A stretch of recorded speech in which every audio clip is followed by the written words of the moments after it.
میں نے حضور کی حدیث پڑھی، آقا اسلام نے ارشاد فرمایا تم میں سے کسی کو ضروری نہیں ہے کہ وہ کسی رعایا کا بہت بڑا حاکم بنے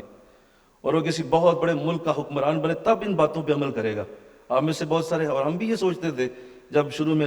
آپ ہمیں حضرت عمر فاروق کے یہ واقعات اور قصوں کا علم ہوتا تو ہم سوچتے تھے آپ تو بہت بڑے، چونکہ آپ ایک بہت بڑے حکمران تھے اس لیے عمل کیا کرتے تھے، لیکن نہیں، حضور کی حدیث کچھ اور کہہ رہی ہے۔ فرمایا تم میں سے ہر کوئی حاکم ہے، اس کو اگر رعایا دی گئی ہے، اور تم میں سے ہر ایک کو اپنی رعایا کے ساتھ ایسا ہی سلوک کرنا ہے۔ تم میں سے اگر کوئی باپ ہے اپنے بچوں سے یہی سلوک شروع کرے، بڑا بھائی ہے اپنے چھوٹوں سے یہی سلوک شروع کرے، شیخ ہے مریدوں سے یہی سلوک شروع کرے، استاد ہے اپنے شاگردوں سے یہی سلوک شروع کرے کہ وہ ان کے عیبوں کو ڈھکے، ان کے ساتھ انداز ایسا بنائے کہ انہیں شرمندہ نہ کرے، ان کو کسی صورت ایسا انداز نہ اختیار کرنے دے کہ بھئی اگر حضرت کے سامنے آ گئے ہیں تو حضرت صاحب شرمندہ کر دیں گے یار، یا کوئی استاد کے سامنے آ گئے تو استاد شرمندہ کر دے گا، آج تو بہت ڈانٹ پڑے گی۔ اگر ایسا انداز اختیار کیا ہے تو پھر شاید ہم تعلیمات عمر رضی اللہ تعالیٰ سے بہت دور ہیں،